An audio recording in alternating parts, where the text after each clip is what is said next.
everyone, welcome to our morning edition of Arirang News. We begin with these stories making the headlines at this hour. South Korea's President Lee Jae-myung is now in Washington for a summit with U.S. President Donald Trump. Eyes are now on what will be on the table at the highly anticipated meeting, set to take place at the White House on Monday local time. Before heading to Washington, President Lee visited Tokyo over the weekend to meet with Japan's leader Shigeru Ishiba, where they discussed three-way cooperation with the United States, as well as ways to handle the Trump administration's sweeping tariffs. Ukrainian President Volodymyr Zelenskyy vowed to continue fighting as the country marked its Independence Day. In a defiant address to the public, he also said the country's future is in its own hands. We begin with the latest on South Korean President Lee Jae-myung's back-to-back trips. Having wrapped up his two-day visit to Japan, the South Korean leader is now in the United States. Our presidential office correspondent Song Yoo-jin joins us live from Washington, D.C. Yoo-jin, tell us more. Right. Good morning over there in Seoul. It's a little bit past 9 p.m. on a Sunday here in Washington, D.C. And as you mentioned earlier, South Korean President Lee Jae-myung and First Lady Kim Hae-kyung arrived in the U.S. shortly before 3 p.m. Now, with that being said, tomorrow, Monday, will be the big day when President Lee holds his first face-to-face meeting with U.S. President Donald Trump. And I think that you'll probably know the South Korea-U.S. summit has undoubtedly been the most anticipated diplomatic event ever since President Lee took office back in early June. So first, listen to what he told reporters about the summit aboard his flight to Washington. 최종적으로 현실적이고도 합리적인 결론에 이르게 될 것이다. 다만 그 과정이 매우 힘든 건 분명하다. 힘든 줄 알면 또 대비할 수 있으니까 최선을 다해보겠습니다. 우리 국민들이 기대하는 바를 충족시키지는 못할지라도 최소한 실망하게 해드리지는 않아야 된다라는 그런 책임감을 가지고 있습니다. Now, meanwhile, just like in Japan, the South Korean leader's first engagement after landing was with the local Korean community. Some 150 Korean residents and Korean Americans were invited to join the first couple for dinner. There, President Lee thanked them for serving as a bridge between the two countries and pledged to build a nation they can be proud of. 부단한 노력과 헌신으로 한국인의 위상을 높이고 번영과 평화의 한미동맹을 한층 굳건히 만드는 데 열정적으로 기여해 오신 동포 여러분들께 이 자리를 빌려서 다시 한번 존경과 감사의 마음을 표합니다. 그 빛나는 노력이 헛되지 않도록 동포 사회의 다양한 목소리에 귀 기울이고 필요한 지원을 더욱 확대해 나가겠습니다. And with that, President Lee wraps up his first day in the U.S. among his three-day visit. Right, and Yoo-jin, walk us through President Lee's schedule for the next 2 days. Right, so day one is already over, so the president will begin day two with a summit with U.S. President Donald Trump and a working lunch with him at the White House that you're seeing right behind me. Now, after that, he is scheduled to meet with prominent business leaders from both countries. And then later, he is scheduled to give a policy speech at the Center for Strategic and International Studies think tank, where he will outline his administration's foreign policy as well as his vision on the ROK-U.S. alliance. Then, on his final day, which will be Tuesday local time, the president will travel to Philadelphia to tour the Hanwha Philly shipyard recently acquired by Korea's Hanwha Group. And we've also heard that senior U.S. officials will accompany him. Now, after the tour, Korea's Air Force One jet will depart Tuesday evening and return to Korea on early Thursday. I see a packed agenda, but of course, all eyes are on Monday's summit, right? Tell us what we can expect. Right, so I can say that the shared sentiment among the president and his top aides is that this summit will definitely not be an easy one. Even the president's national security advisor, Lee Sung-rak, told reporters last week that this is a meeting with challenges. The key theme of the South Korea-US summit is stabilizing issues related to trade and the economy. The focus will also be on how to modernize the alliance and at the same time how to open up new areas of cooperation. Now, to support President Lee, all three of his top aides, his chief of staff, chief of policy, and national security advisor are all in Washington. Now, probably because this summit is widely seen as a test of the administration's early diplomatic success and strategy, the administration has been pushing for what it calls a, quote, pragmatic diplomacy, putting national interest first. That's all I have for now. Back to you, Indy. All right, that was our presidential office correspondent Song Yujin reporting live from Washington, D.C. Thank you for that, Yujin. And Presidents Lee Jae-myung and Donald Trump in their first bilateral summit Monday will likely turn to ways to revive dialogue with Pyongyang, initiated by both Seoul and Washington during Trump's first term. Our Oh Soo-young breaks down the rhetoric from Seoul, Washington, and Pyongyang in recent weeks. Since the Lee Jae-myung administration took office in early June, it has moved quickly to set out steps to build peace with North Korea. Exactly 1 week after the president's inauguration, Seoul decided to dismantle loudspeakers blasting anti-North Korea broadcasts across the border, a type of psychological warfare that had long angered Pyongyang. In his Liberation Day address, President Lee made 3 pledges: respect for the North regime, no push for unification by subjugating the North, and no hostile acts. Again, these are not new wordings. It's from the 1992 Inter-Korean Accord about reconciliation. So he's reusing a 30 years old language in order to make sure that he is not going around the Constitution, seeing that unification is a goal. But reading between the lines, he is actually stating that he will not pursue unification proactively within his term, looking at how he is saying that we should not focus on faraway future. We have to do something gradual and smaller to the extent that you focus on risk management. Seoul also pledged to revive the 2018 pact to reduce military tension along the border.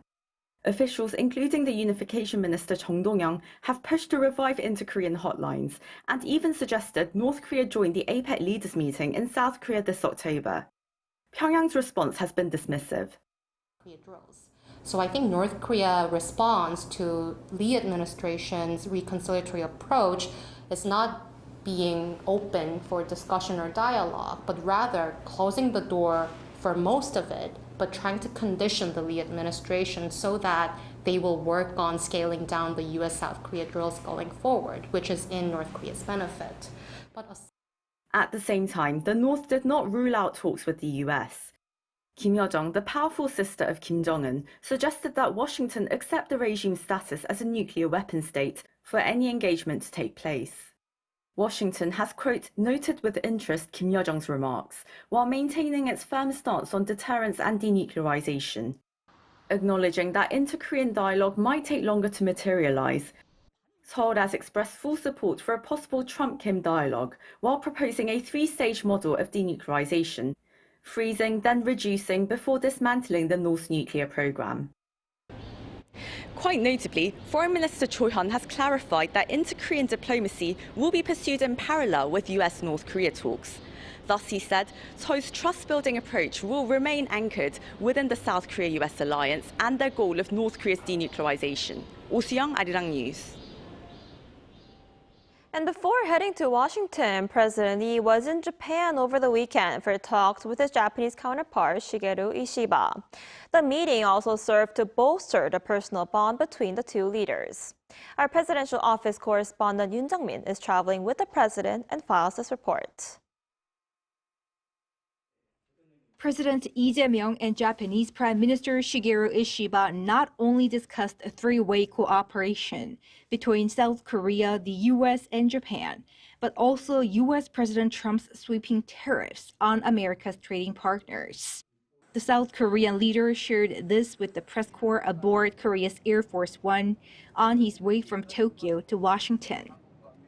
이시바 총리는 매우 우호적으로 우리 대한민국과 미국과 협상에 대해서 많은 조언을 해주었습니다. 한국이 미국과 협상하는 데서 어떤 점에 주의하면 어떤 이점이 있을 것이다라는 점에 대해서 구체적으로 세부적으로 협조해 주기로 약속되어 있습니다.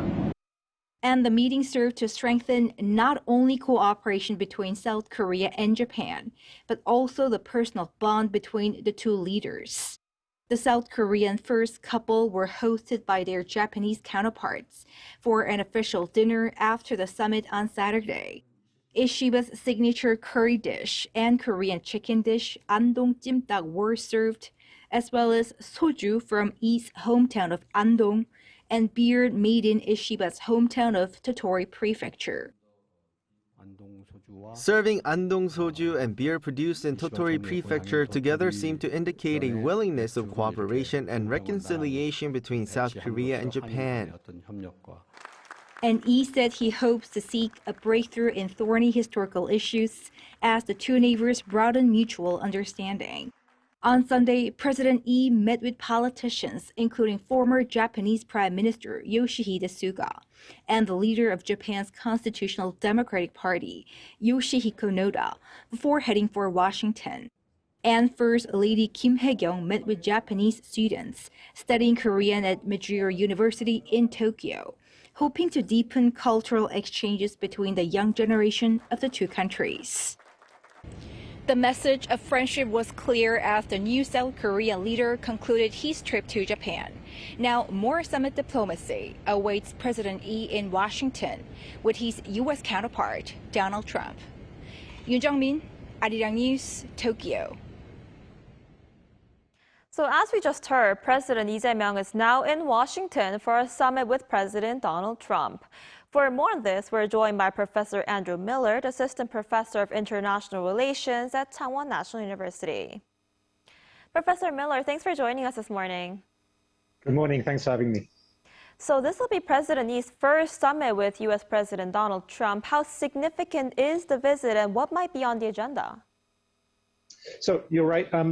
This is going to be very significant because, as it was just mentioned earlier in the news broadcast, this is the first face-to-face meeting between President Lee and President Trump. And here, this is really where we start to build this personal relation between the two leaders. And this is very important because this will now set the tone for the relationship between the US and South Korea over the next 3 or 4 years. So it's very important that President Lee goes to America with a lot of confidence, well prepared, and that he's able to discuss several things on the agenda. When President Lee took office a couple of months ago, really it was trade and tariffs and security that were the two main issues.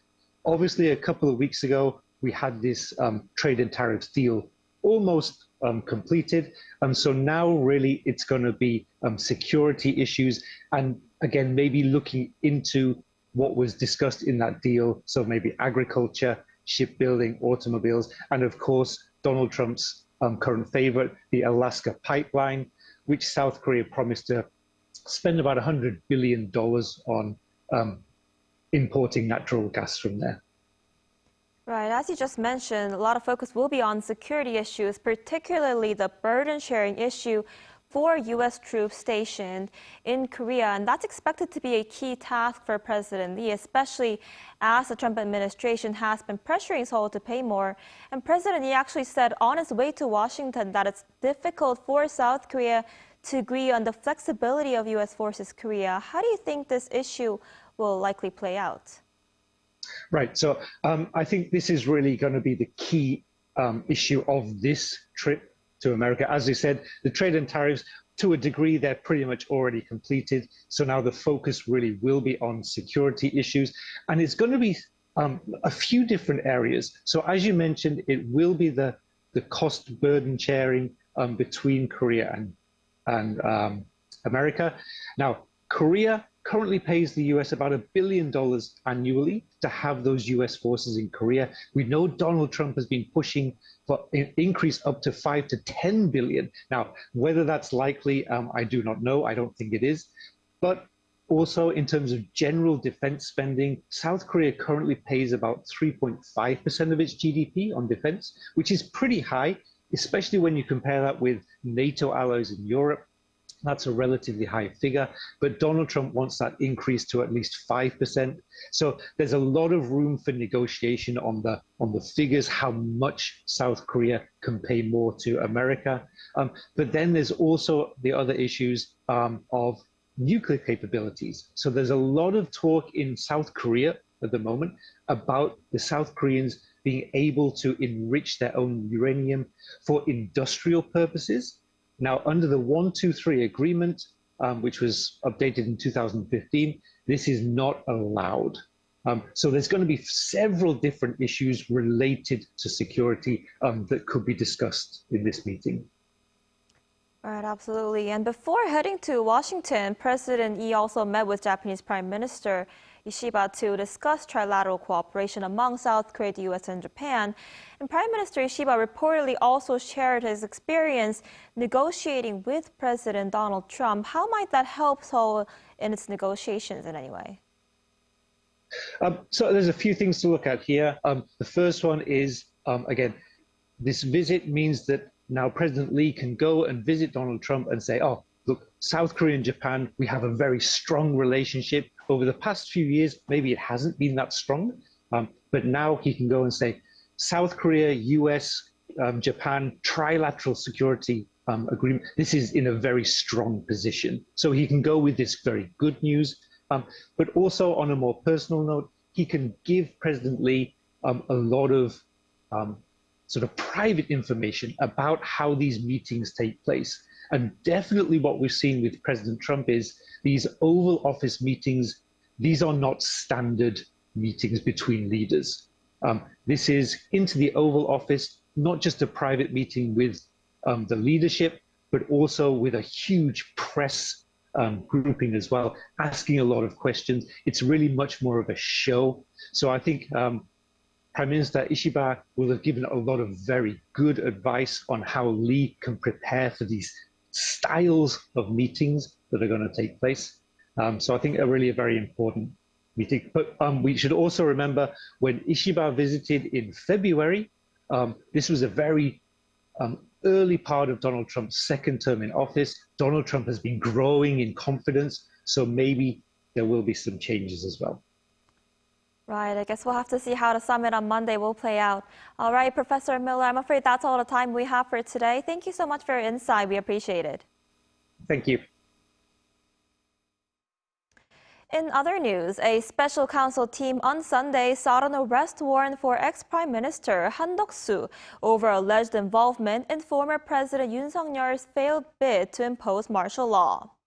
Special counsel Cho Un-seok's office filed 6 charges, including aiding Yoon's December 3rd martial law order, helping draft and destroy a revised decree, and perjury during February testimony at the National Assembly.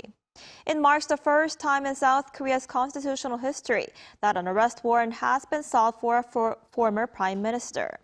Meanwhile, a special counsel team led by Min Jung-gi will summon both former First Lady Kim Gun-hee and a shaman identified as Chun Sung-bae on Monday, as part of the team's investigation into Kim receiving luxury gifts from the Unification Church through the shaman.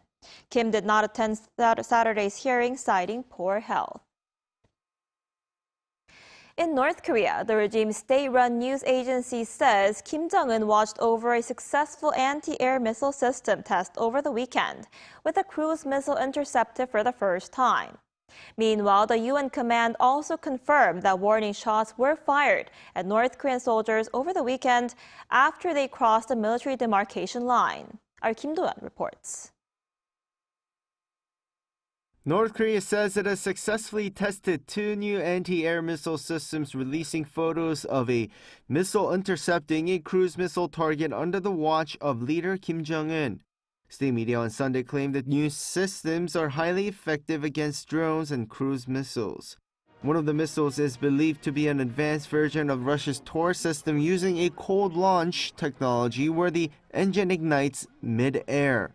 While the North tested a similar missile in March, this is the first time it has shown a successful cruise missile interception, a significant step in its air defense capabilities. The test firing of a defensive weapon is a calculated move by Pyongyang, coming directly in response to the large-scale Ulji Freedom Shield military drills between Seoul and Washington. It also sends a message as President Lee Jae-myung travels to Japan and the U.S., where bolstering trilateral security cooperation against the North is a key topic. And these provocations aren't just in the air. Tensions are also flaring on the ground. The UN command has confirmed that on August 19th, South Korean troops fired warning shots after about 30 North Korean soldiers crossed the military demarcation line. According to the command, while the North gave prior notice about construction work in the area, the North Koreans crossed the MDL and ignored multiple warning broadcasts before the shots were fired. The incident contradicts claims from Pyongyang, which call the warning shots a dangerous provocation. Kim Do-yeon, Arirang News.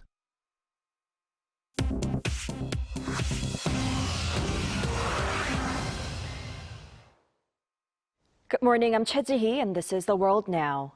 President Volodymyr Zelenskyy marked Ukraine's 34th Independence Day on Sunday by reaffirming his commitment to defending the country's sovereignty. President Zelenskyy stated that Ukraine will continue to fight while its calls for peace are not heard. He also said the country's future is in its own hands. Canadian Prime Minister Mark Carney was in Kyiv for the celebrations, reaffirming Canada's unwavering support by announcing over $1 billion Canadian in military aid.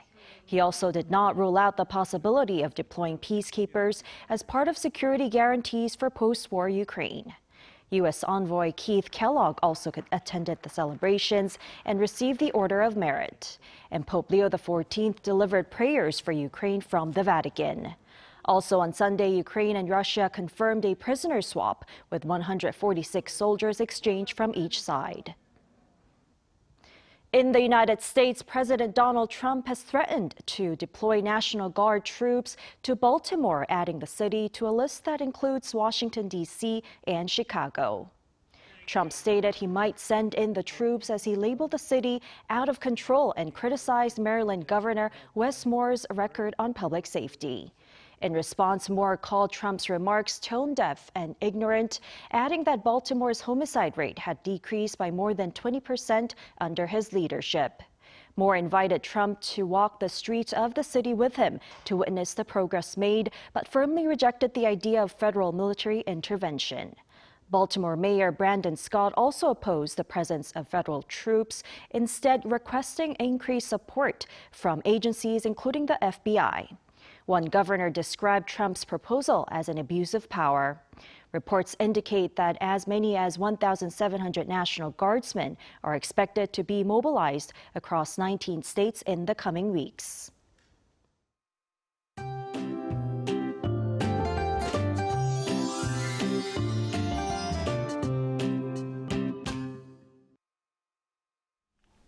It almost felt like we had returned to midsummer over the weekend. A heat wave warning remains in place across much of Korea. In fact, daytime highs here in the capital yesterday soared to nearly 35 degrees Celsius, and it's another active weather day across the country. Light rain has already started this morning in parts of Incheon and Chungcheong-namdo province, and it will gradually spread to the rest of the central region and Jeolla-do provinces as the day goes on. And by tonight, the capital region could be hit with torrential downpours, 30 to 50 millimeters of rain an hour. So Incheon and Gyeonggi-do could see over 100 millimeters. Seoul and the rest of central areas might get up to 80 millimeters of downpours. But even with the rain, the heat continues. Seoul will be getting up to 32 degrees, Daegu topping out at 35 degrees. We do expect frequent rain across Korea through the weekend, with the heat wave finally starting to lose some steam. That's all we have for this morning. Arirang News will be back at 5 p.m. Korea time. Thanks for watching.